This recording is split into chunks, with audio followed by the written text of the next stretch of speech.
sure this might be, uncertain times right now, but this is kind of the best thing you can do. It's an investment. It's an investment of your money, obviously, but it's also an investment in time. It's an investment in your own future.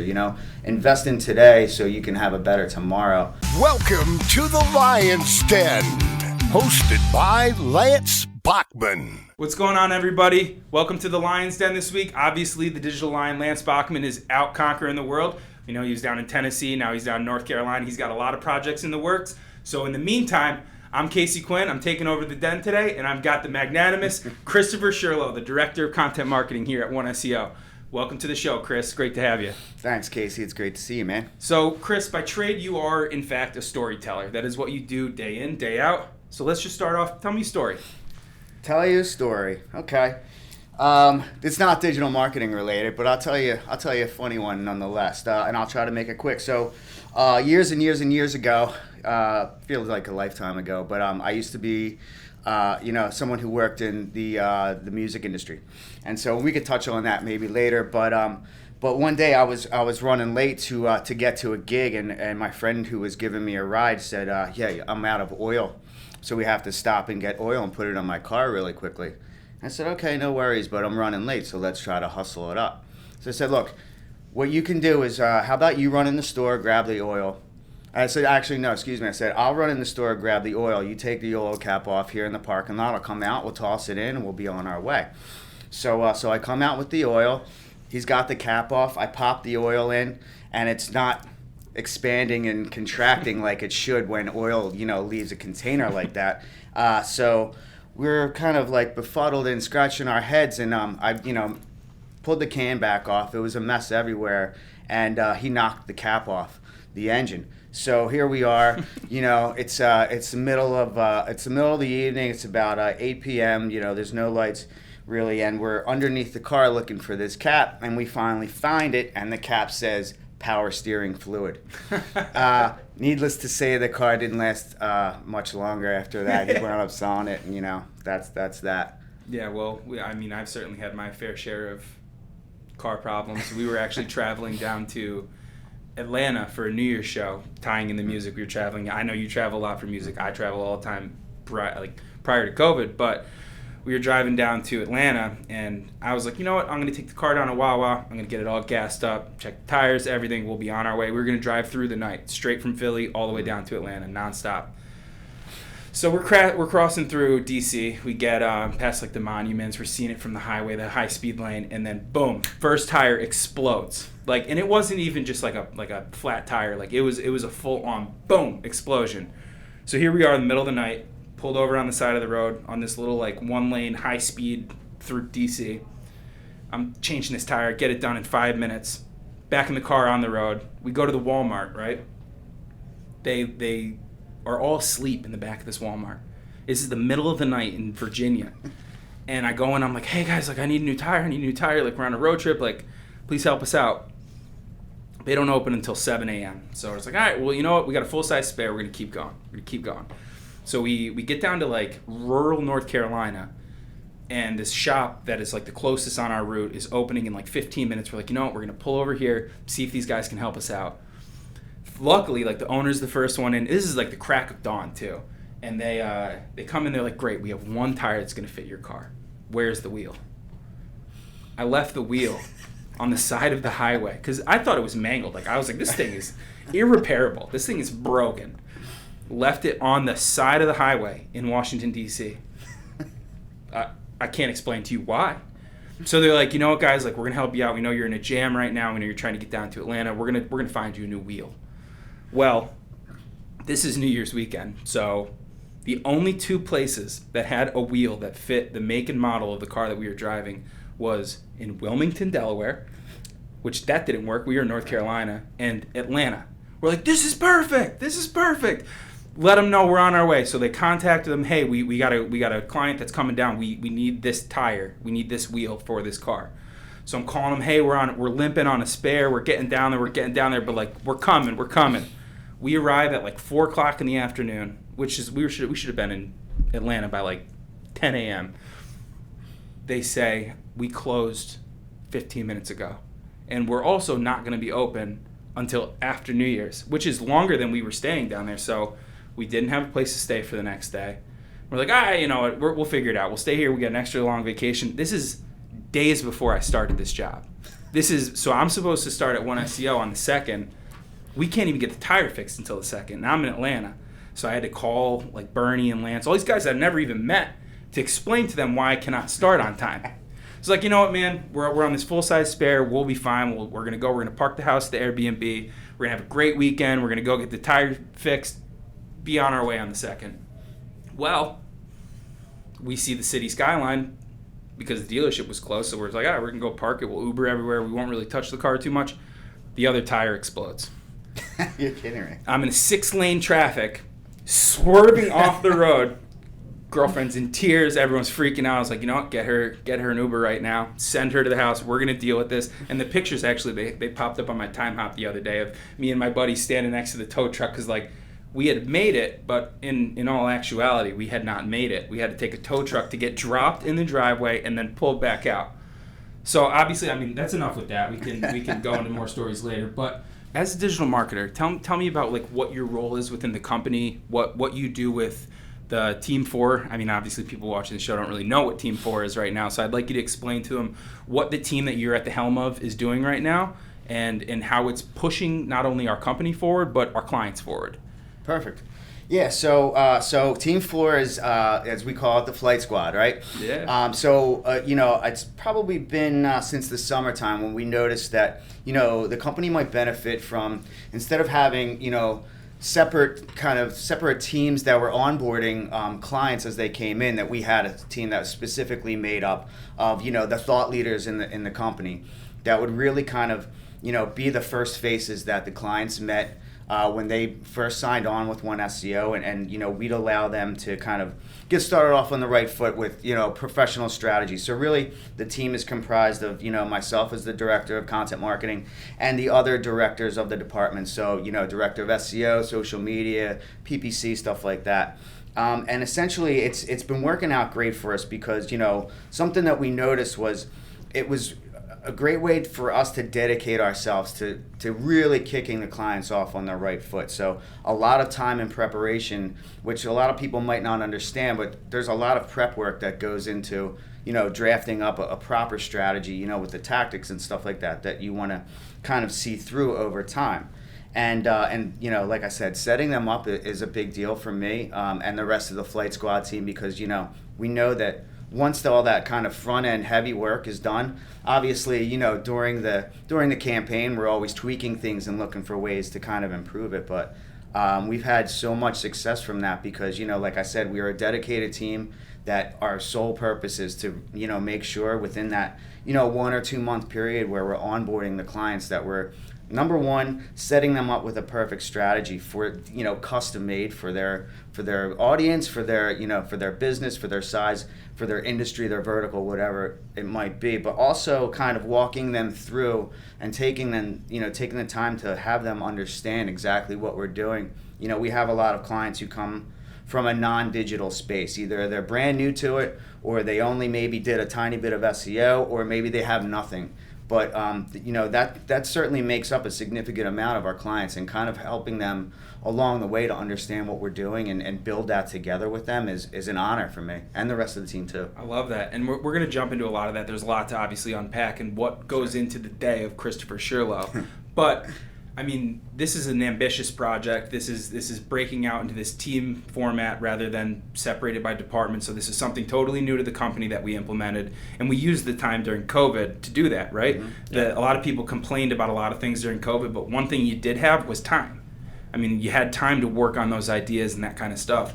But more importantly, these clients that you're interacting with, especially in 2020 and leading up to right now, because it's obviously still going on, these are new clients that are coming in during a pandemic, and you are the first line of defense for these people. So can you explain to me like what it has been like interacting with these clients when they come on? A lot of them are obviously skeptical about digital marketing from the beginning because they might have been burnt in the past by a bad agency, or maybe they were running campaigns the wrong way on their own and things weren't working. So Can you talk about what it has been like watching some of these clients that you guys in the Flight Squad have onboarded that are successful now, that months into their campaigns are actually performing, they're generating revenue, and they're building their businesses. So what has that been like for you with dealing, obviously during these unprecedented times, how you've had to operate in terms of giving these clients the attention and care they need? Great question. So first of all, we always can, especially during COVID, we considered it a great honor, and we're proud of the work we've done with companies that took that hit, right? Because you're right, spending more money, especially in those unprecedented times, is something that companies just either didn't have or they didn't want to do, and they were skeptical of it because they didn't want to dump anymore, and we didn't know what the future was going to hold. So the companies, literally, we had one client who said, I prayed over this decision to select you and your company for our digital marketing team. So that right there shows you the importance that people are placing on us and the team and the company as a whole for them to succeed. Quite frankly, there's a few companies who, they were struggling to keep the lights on, and I'm proud to say we've stepped in and kind of helped them. But absolutely, kind of walking clients through the process and letting them understand, that sure, this might be, uncertain times right now, but this is kind of the best thing you can do. It's an investment, it's an investment of your money, obviously, but it's also an investment in time. It's an investment in your own future, invest in today so you can have a better tomorrow. And like I said, discussing that, with the clients, understanding their pain points specifically to each client, and like I said, each industry was kind of really important to us to understand, hey, for some clients, we actually suggested that they double down on their marketing budget, believe it or not, and we had some home runs there, especially in the e-com space. For sure, and and it's honestly segueing perfectly into what this is, where we're sitting, what we're doing, because when we started this, it was out of a means of necessity. It was, all right, this is going down. What are we going to do to get ahead of this? How are we going to help people, particularly our clients, which the vast majority are small businesses, right? Yeah. So we wanted to create a space for somewhere for them to tell their stories, because everyone's got a story. Whether you think you do or don't, if you own a business, you've got a story that you didn't just walk into it overnight, regardless if it's second generation, third generation, or your startup on your own. Everyone's got that story. And I know that your passion is to help those clients tell that story, because whether or not they think they have it, you can certainly tell it.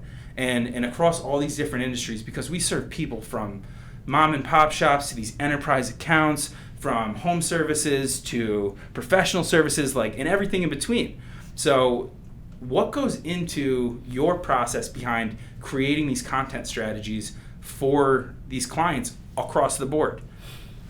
Good question. So really, it's a customized approach. There's no such thing as. You tell me it's not a cookie cutter. Here's your blog. Here's your press release, and just we're gonna throw some content up on the website. It'll work, right? You took the words right out of my mouth. The term I use is cookie cutter. We're not a cookie cutter agency. Plain and simple. That's not what we do here. Everything that we do, we approach it with an eye for detail and make sure it's customized specifically to not only the industry, not only the vertical, but the products and the services and the clients themselves. We want the clients to be 100% on board with what we're doing. Whether that's, walking them through the steps or just helping them kind of understand or explaining the process to them and what the end goal is, what the concept is. But yeah, it's a customized approach, and really, the first thing we want to take a look at is what are the goals. Obviously the bottom line is to make more money, but how are we going to do that? Are we looking for clicks? Are we looking for people to visit your showroom? Are we looking for phone calls? What's the ultimate goal here? What are those KPIs? And then we kind of start from there.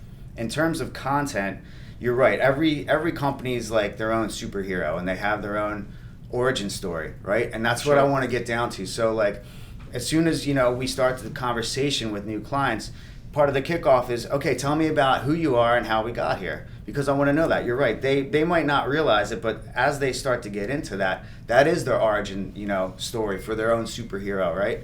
And kind of understanding that process, seeing that passion, you know what I mean? You can tell when someone's really, invested in their own company, in their own future. I get a kick out of that because I feed off that kind of that energy and that synergy. And I think another important point to make is that a lot of these people don't understand how crucial content is in their consumer's journey.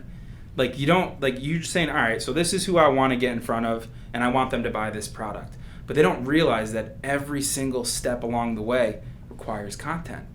You're right. So, content is king. It is, right? and it's not going anywhere, and it's evolving and it's getting better. So I mean, that honestly segues perfectly into our next thing.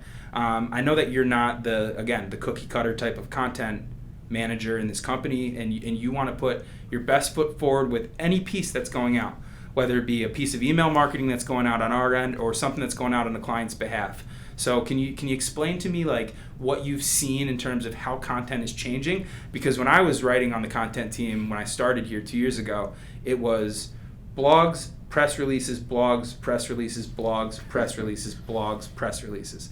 So how exactly, and on page. And then so how have you taken the trends of the industry and applied them to what types of content you're putting out with the Flight Squad and across the content team in the company, which is without a doubt my favorite content team that I've worked with. Everyone is rock star, and it's bringing these different flavors in, and it's different verbiage from different people. So it's like it's not like you're just reading some robotic transcript when you read these pieces, because I thoroughly enjoy reading our blogs, and I would love nothing more than to get back into writing these blogs, and they've been inspiring me, and it's like, all right, I got to start writing again. Like, what are you doing here? So talk to me about the types of content that you like creating with interacting with the reader. It's not just putting it in front of them with a couple backlinks. You really want people to engage with your stuff. So what types of things do you use? What tactics do you have for that? Cool. So first of all, one of the things to keep in mind is, and we said it already, content is king, right? And people have been saying that for years and years and years, but it still reigns true.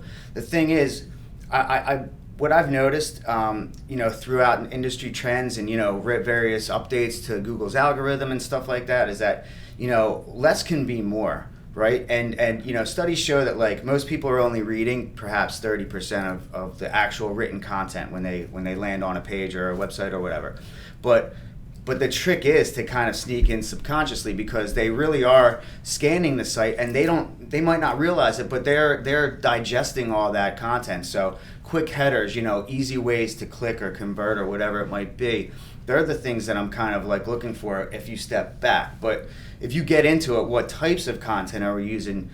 Personally, Casey, and I know you've probably heard me say this, I think there's a time and a place for press releases, but really they don't serve the purpose that they used to serve. So one of the things that we kind of have done on the content team is phase stuff like that out, and in favor of more interactive things, more engaging pieces, right? So it's not just about, okay, I wrote about the 7 benefits of getting your HVAC system tuned up this summer or whatever it might be, because we all know what the benefits are, and sure, there might be a time and place for that, but taking a deep dive and maybe answering questions that people have, kind of, why does my air conditioner smell funny?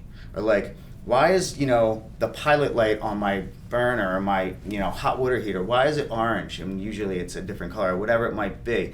So kind of understanding those common questions and really doing a good job to answer them not only gives us a chance to, to serve people up content that they're looking for, that's valuable, that's a resource to them, but it elevates our clients' businesses, their websites, to a whole other level, because it poses them as an expert, in their industry, as an authoritative, voice, as a trustworthy source of information. And that's all kind of stuff that people are looking for, whether or not they understand that or not. When you come to a site and it's answering, a question, why does my air conditioner smell funny? And there's a quick paragraph and the website looks like crap, you're going to say, I'm not going to trust this. But if you come to another blog that says, hey, here's 1,700 paragraphs on all the different potential reasons that your air conditioner smells funny, what the causes might be and what possible solutions might be, then you're going to say, okay, well, this is someone who I'm trusting this piece of information, and hopefully you want to move on with them and maybe click on them to help you figure it out, address their business or whatever it might be. For sure, and we obviously know that a lot of the content in terms of digital marketing is for that top funnel audience.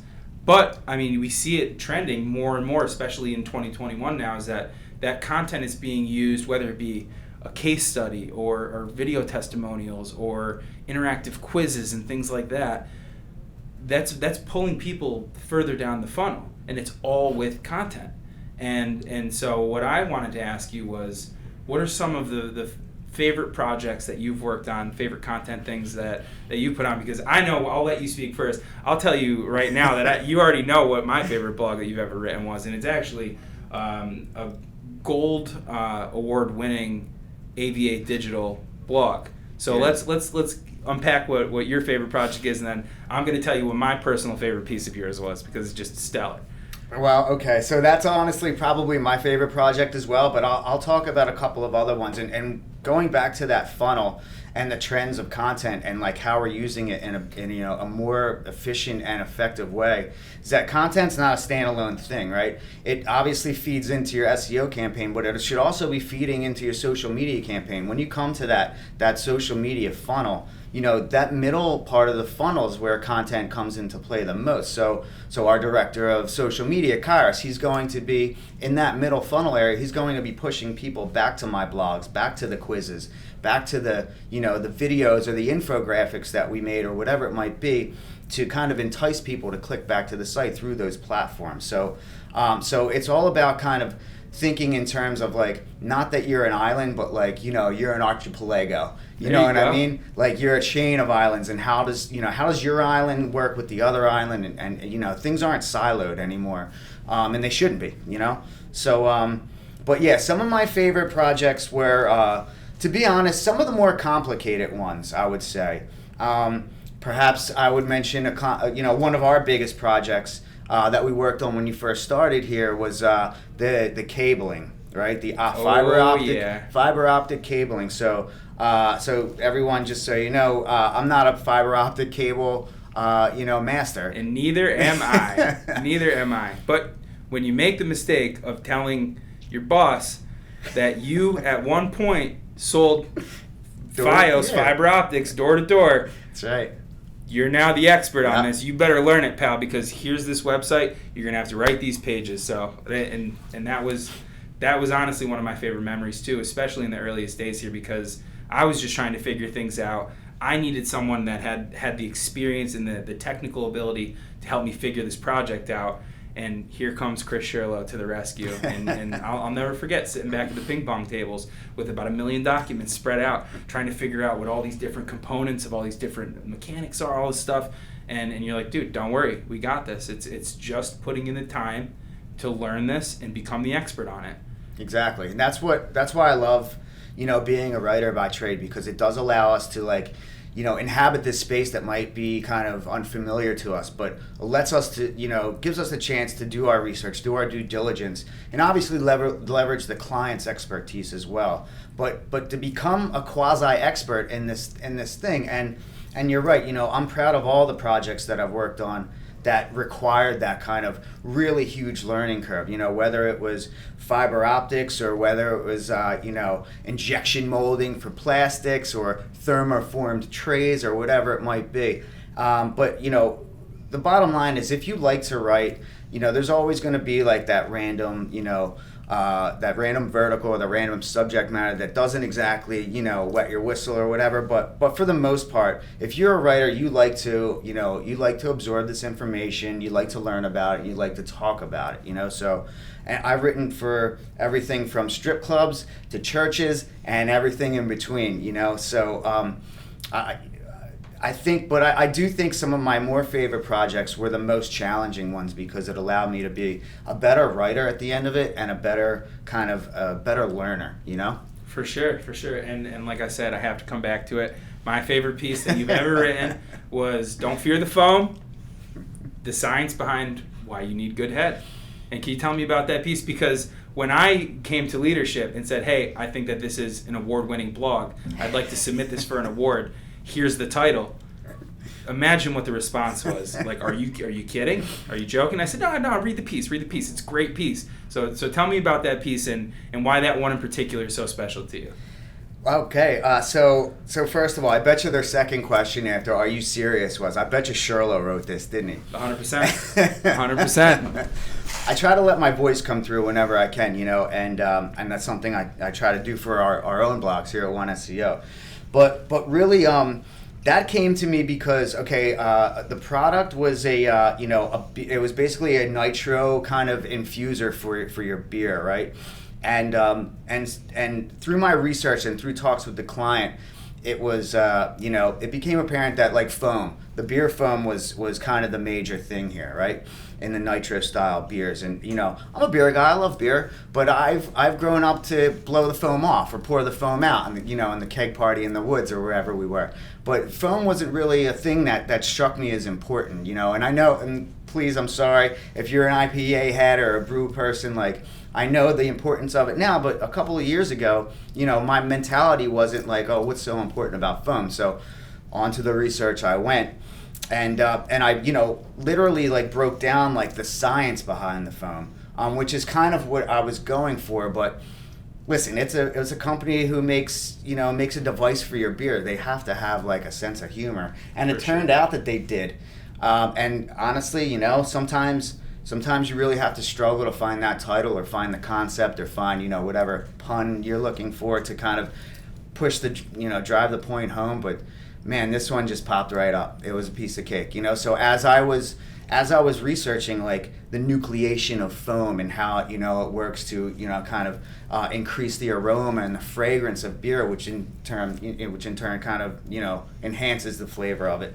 But it just popped in there, and I didn't even, I didn't really run it by the client at all. I just, I sent him the blog and I said, here's what I'm thinking. And I was so lucky that he turned around and said, I freaking love this. Yeah, well, I freaking love it too. It's such an entertaining and informative read. And I think that's another important thing to distinguish here is the information behind these pieces of content that are going out, especially for our clients, because it's so easy to just sell,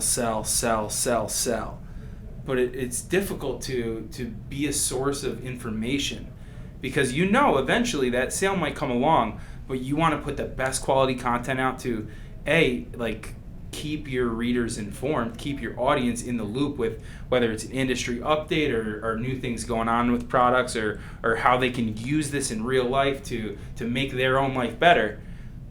But it's not as salesy. So how when because I know that you're involved in a substantial portion of handpicking the writers that come into this company and what roles they're going to be in charge of and how they're going to execute on a daily basis. How do you take a great writer and make them a great digital marketer?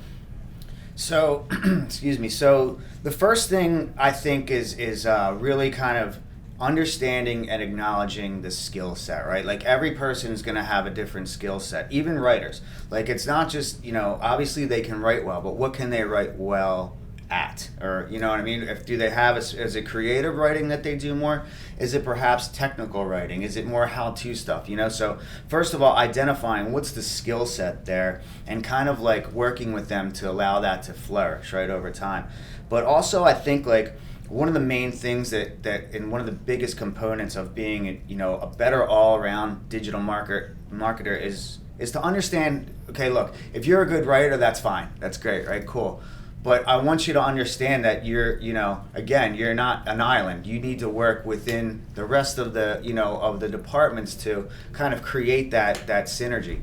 So an understanding of SEO is a primary thing to me. It's like one of the first things, once the writing kind of starts to happen, I want to talk about, and hone in with the writers, especially newer writers, on the why. Why are we doing this? You know what I mean? What's the purpose here? What's the value? Not just to the audience and not just to the company or the client or whomever, but really to, to speak to the SEO.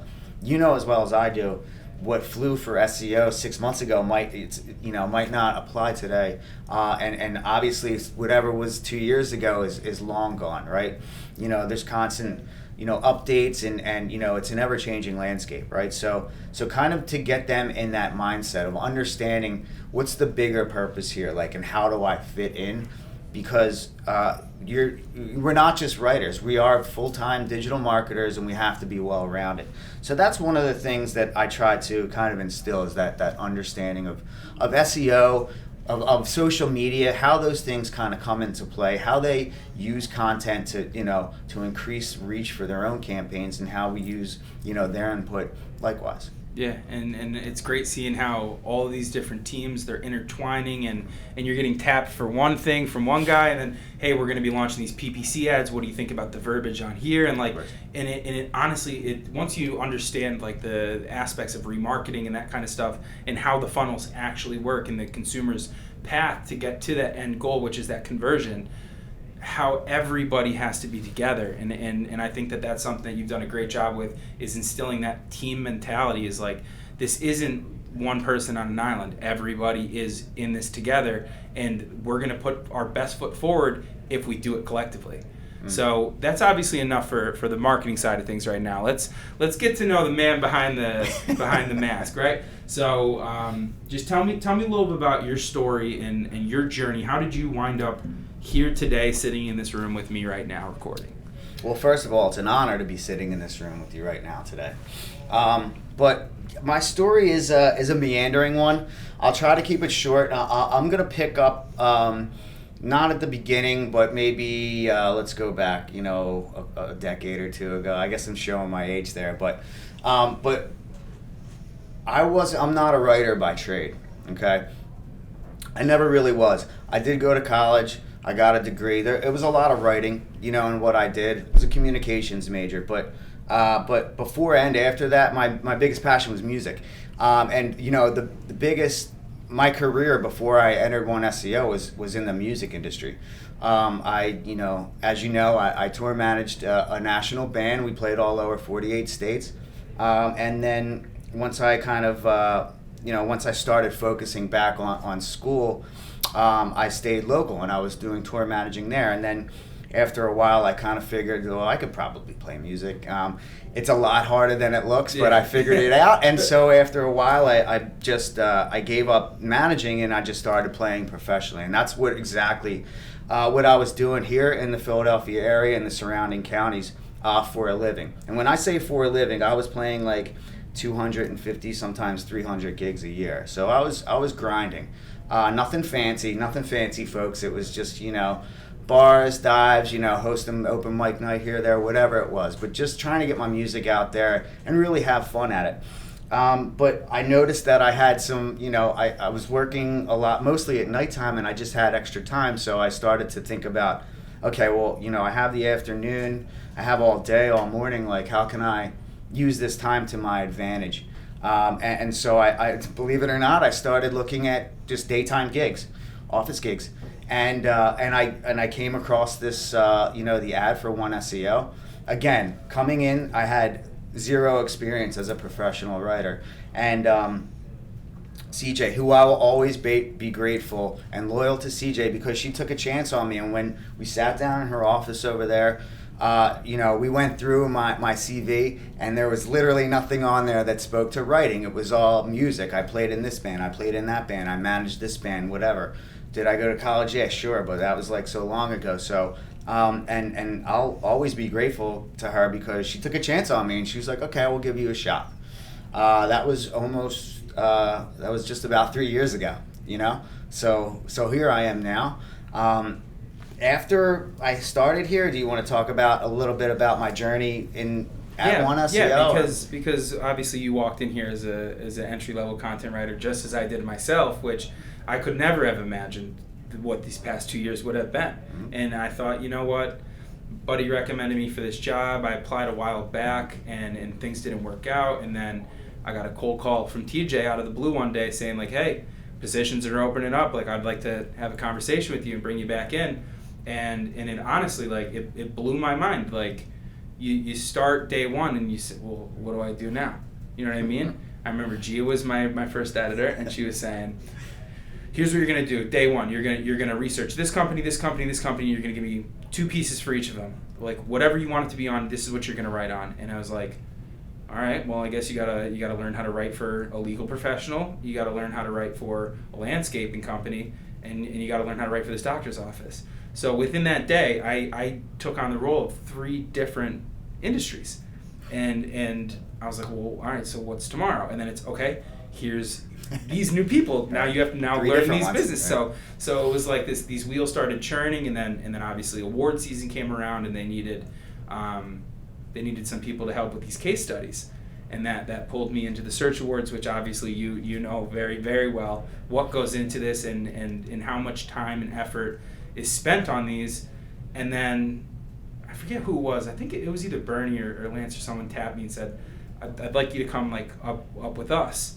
And I was like, all right, well, I've historically been a utility belt kind of player on every sport. Like, they're like, all right, well, you could do this, but you're not too great at it, and you can do that. And we know you're going to work hard and like learn this, and like that's kind of what my role has always been, is just like, coach, where do you need me?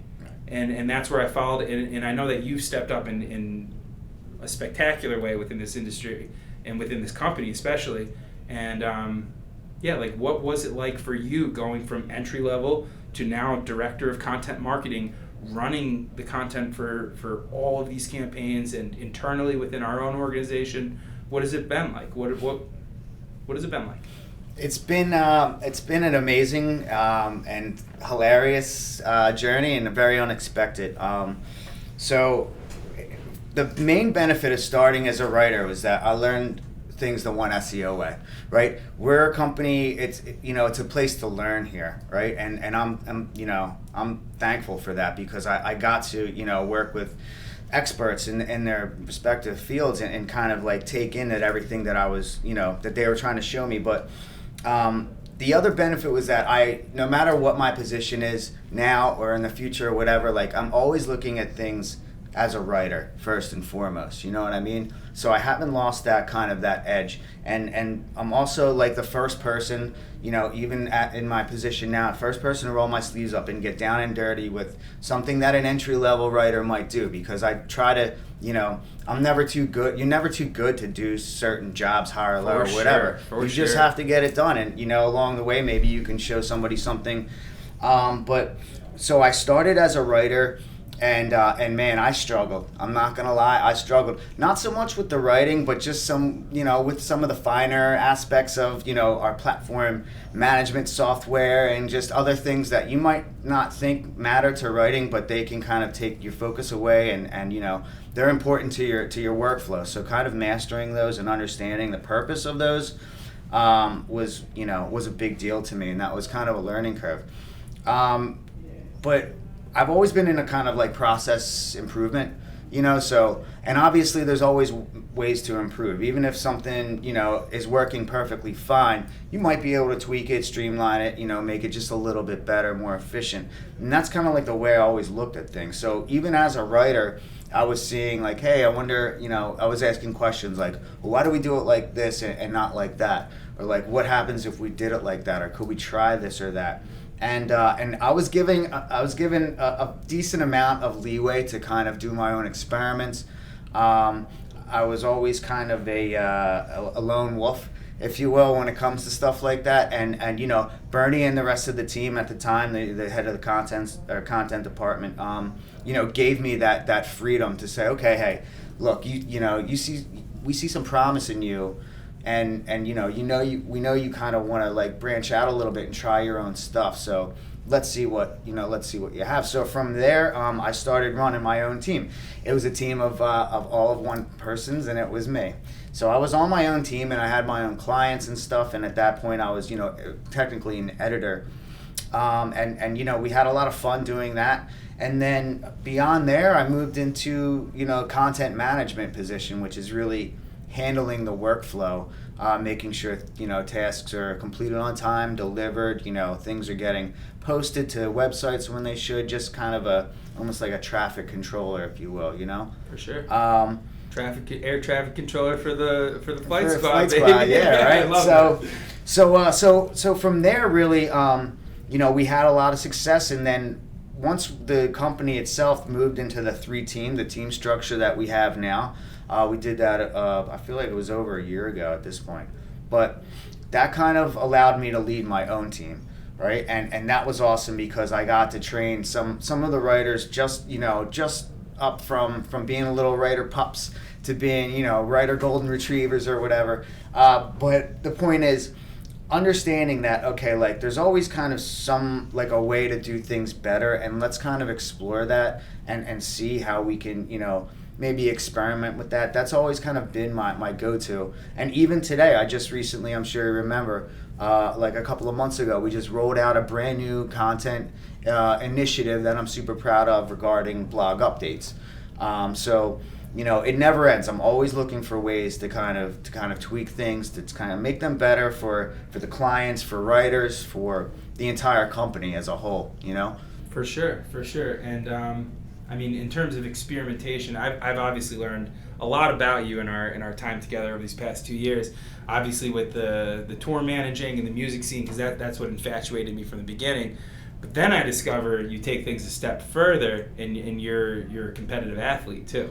So let's talk about what competitions you've been in the past, and the training that goes into it, and really what that means to you outside of these walls, and how important that discipline is for you, and in pushing you within the workplace. Right. So one might say I have kind of an addictive personality. And while it has its, it has its drawbacks, it has its benefits, right? And that's kind of being like gung-ho about whatever I'm interested in. So obviously at this job, process improvement, being an awesome writer, that's kind of my addiction there. That's kind of the thing that drives me. And that's the thing that, keeps me up at night, because I'm researching better ways to update blogs, or I'm looking at tools that, or I'm inventing a proprietary tool that we use now here to kind of tweak things. But yeah, you're right, Casey. Like it's in my regular life too. As you know, endurance athletics, I guess, is what you would call it. Right. But it's more on the extreme tip. I'm clearly not in the endurance athletics field, so you'll have to forgive my verbiage. So it started off when I was young, and I used to compete as a martial artist, right? I have a black belt in Tong Sudo Mudokan, which is a Korean and Chinese style of martial arts, right? So I competed on the national level there when I was a lot younger. And but that kind of instilled in me like that kind of extreme like dedication to something where I wanted to do more push-ups than anyone. I would stay later to do more kicks or practice my form, or like practice breaking boards with my forehead. And that's not a joke, right? Or an exaggeration, but like basically kind of once you're passionate about something, kind of it draws you to it, and envelops you. So I took a long time off of physical activity. And I had noticed that I had, put a few pounds on, and. What are you talking about? No, nothing to see here, folks. Nothing to see here. So I picked up running as a hobby, and I started off just running a mile at a time. But that kind of started to increase, and before I knew it, I was, I ran in, a 5K or whatever. No big deal. Lots of people have done that. But then, it really became a passion. It became something where, it was part of my routine, and I really looked forward to running, and then obviously starting to get into fitness as a whole and working out. So then I increased to, okay, I'm going to do the Broad Street Run, which is 10 miles. And then I said, all right, well, what's the next badass thing that I can do that involves running? And it was, okay, how about a marathon? So we did the marathon. And then the next thing was like, okay, how can I take this to the next level? Again, just like in writing, just like in, in managing the content team, I'm always looking to bring things to the next level. So I said, I heard triathlons are really hard. Let me try that. So I don't know if, of course, you probably have heard of the Ironman triathlon. I have. I completed that in Nice, France, in 2000. I want to say it was 2008. That took me 15 hours and 51 minutes of like nonstop, motion. It's a 2.5 mile swim, 112 mile bike, and a full marathon after that. So after I crossed the finish line, I immediately started questioning, okay, what's my next move? What's the next badass thing? And so then I ran, I joined what's called an ultra marathon, which is a 50 mile race. That was out near Pittsburgh. Completed that, took me 14 hours. But I think probably one of my most difficult, challenging physical endurance races, and possibly one of the most difficult things I've ever done in my life was to run the Rocky Raccoon 100, which is a 100-mile nonstop race. I ran that race for 28 hours and like 45 minutes, nonstop, no sleep. I ate a little bit here and there, a lot of Red Bull, and a ton of Powerade and Gatorade, and about a bottle of Advil. But after 28 and some change, straight hours of running, I crossed the finish line. For a 100-mile race, which was, I don't know. I'm still looking for the next badass thing to do after that. Maybe you're gonna invent it. Who knows, man? I mean, so you're 28 and a half hours into this race. 28 and a half hours into this race. Where do you go mentally? Like, how do you physically push yourself to do that, and B, how do you mentally push yourself to do that? So I kind of do, and that's kind of why I brought up the martial arts training, because I took martial arts when I was younger, and I kind of harken back to that, because that's really how I learned to understand physical pain and mental discomfort and stuff like that. Like, earning a black belt isn't all sunshine and rainbows. There's a lot of challenges that kind of come up with that, and kind of I always think back to that about, hey, like, you're building onto something. You're kind of adding to your layers of toughness when you do these kinds of events. So you have throughout the course of that race, you have a ton of ups and downs. You've heard of second wins, but have you heard of 17th wins? I haven't. Because you will literally go high and go low and feel like, oh my gosh, I'm not going to make it. You can doubt yourself. You might be in. I mean, it can be really difficult for you. So it's kind of meditative for me. I try to shut off my mind as much as possible. Obviously, music helps. Listening to my favorite music kind of helps to pass the time, but maybe dreaming up content strategies, when I'm running or whatever, just anything to kind of keep your mind off of it. But also, it's good to focus on it too. On the other hand, it's good to stay in the moment and say, okay, what do I feel right now? I feel like, just the way the world is, we don't get a chance to do that very often. And that's why I love running so much, because there isn't anything except the next step. And the next step, and the next step after that. It's just like moments. There's only this moment, and then the next moment, For sure. I mean, that's kind of a Zen way to... It's incredible. It really is. And so walk me through your work-life balance. How, because you obviously, I can see you're one of the first people here, you're one of the last people gone, and then you go home to do more work every day. How do you find balance? How do you find the time to train for ultra marathons while simultaneously coming up with these cutting edge strategies for brand new clients they're putting their faith and their entire business in our hands to help them during a pandemic? So what do you do? What is your routine? How do you manage work and life? You can't sleep. Big fact, people. Big fact. So if you're looking to how extend your skill level, just don't sleep ever, and use that time to increase. Now, honestly, it's funny because, like I said, if you have a passion, and it sounds cliche, it sounds a little cheesy, but if you have a passion, if there's something you're really into, it doesn't really feel like working. So, like, sure, like when I'm here in the building, or my 9 to 7 or whatever, I'm working at home. Like during those hours, like I'm working on one SEO content things, I'm working on client content things, right? But like when I shut that book or my laptop or whatever it might be, like.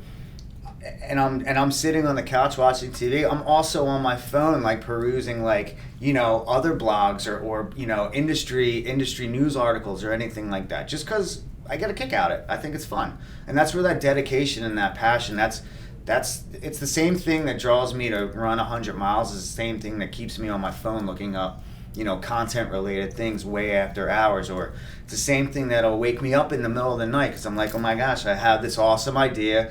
Let me not just write it down on a sticky pad or a Post-it, but let's just go right now and flesh it out and see what it looks like.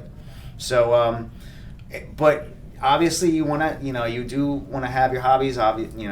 It's important that I get my workouts in and stuff like that. It's important to continue to play music. COVID kind of put a hamper on that a little bit, but I'm still trying to gig whenever possible, still trying to play. And obviously my girl Wendy, we love her, she's the best, and I love spending time with her. She's literally my best friend, and as cliche as it sounds, like I just want to hang out with her. So she provides me with a ton of levity and balance, and she's kind of my rock, I feel that, brother. I feel that. Yeah. You obviously know my story, so of course you don't need to tell me about true love. I got that for sure.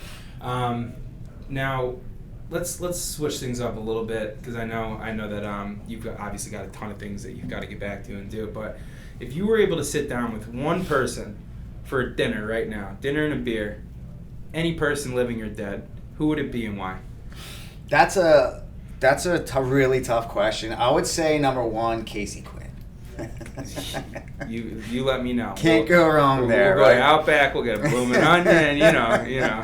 It's long overdue, my friend. It really a while. Is, and it's it is. been a while. And I can't wait to get back out and go see you play live and just do all of these things that this past year has just told us we couldn't do. Right. Exactly. And it's funny because there's always those opportunities when you could say, you know what, this is what's going on. I've just got to put things on pause right now. I got to take a step back.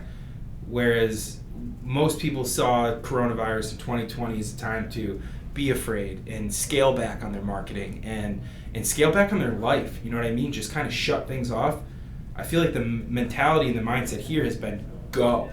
This is what, you know what I mean? When someone, and it's the same way with your races. If you see the person in front of you, you're 28 hours in, and that guy gives you 1 inch that he missteps or he falls back. Are you going to misstep with him? Or are you going to blow right past his ass? Right. So I think that's obviously something that you've inspired me to do since my first day here. And I think it ripples throughout the company, and I think that everyone's just got that like tough, gritty mindset, right? And I love it because like coming from a sports background and just my entire life, it's just always been I want to get my hands dirty. And if you don't want to get your hands dirty, that's fine. There's somewhere else for you. But if you want to put in that work and you want to better yourself every day, these are the steps to get you there. And a place like this has honestly allowed that mindset to flourish too. Exactly. And in all seriousness, I don't mean to cop out of the question. I will answer the question about dinner. So I'll take a couple of people though, just right off the bat. I would say, as a writer, I think Mark Twain. Can it be living or dead? 100%. Okay, cool. So 100%. I would say Mark Twain, because like I just think it would be a hilarious conversation. I think Nikola Tesla, excuse me, could be an interesting, kind of an interesting conversation just to hear like his views and how passionate he was about some of his inventions and like all the crazy ideas that he had. And then probably Da Vinci, I would say. It's not a bad party you got going there. Yeah, for sure. Seriously.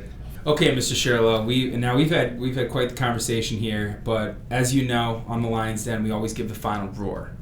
So usually we're giving people advice, whatever industry the guest might be in. It's for HVAC, or it might be for, I don't know, legal, whatever it might be.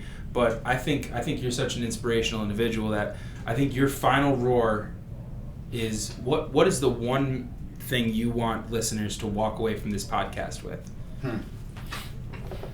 I would say, to sum it up in a phrase, I would say look around. Right? Look around. We live in a world that's increasingly digital, right? We're not escaping it. Digital marketing, we didn't take a hit like all other industries did during COVID, and that's because we have to embrace this, There's no denying, like, I'm kind of an older dude, and I hilariously, like, when I was in my 20s, I thought, like, computers and stuff, like, wasn't, like, I could somehow, like, leave that part out of my life. I was almost anti, like, digital guy when I was, 19, 20, 21. Now that my job's in digital marketing, it's everywhere. It's all around us. And it's only going to get more, involved. It's only going to absorb us more, The last 50 things that I bought, aside from groceries, was probably stuff that I purchased online. you know? For sure. My girlfriend, you know, she's big into social media. She shows me ads all the time.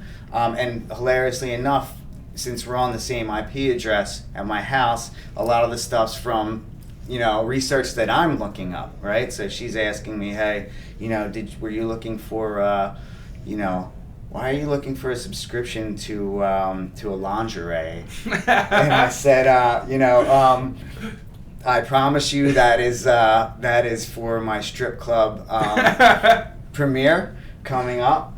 But no, seriously, because, you know, it's all around us, and that's why I love this, because, like, really, you know, everywhere you look, it's digital, right? Like, you know, it's an evolving industry, and it's going to be important in so many other facets that we haven't even taken into consideration, you know? For sure. And so I'm just excited to see where the world of digital marketing goes, what we can do as a company, you know, to kind of help understand the trends and you know, give our clients the success that they deserve. You know what I mean? Absolutely. Well, everyone, thank you so much for staying with us this entire episode. Shirlow, I love you, man. You are literally a wonder. You're really a wonder, and I wholeheartedly appreciate you coming in to talk with me, sharing your story, sharing your insights with our audience. I know there's a lot of actionable content in here for people, and I really hope that everyone enjoyed this, and we'll see you next week. See you guys.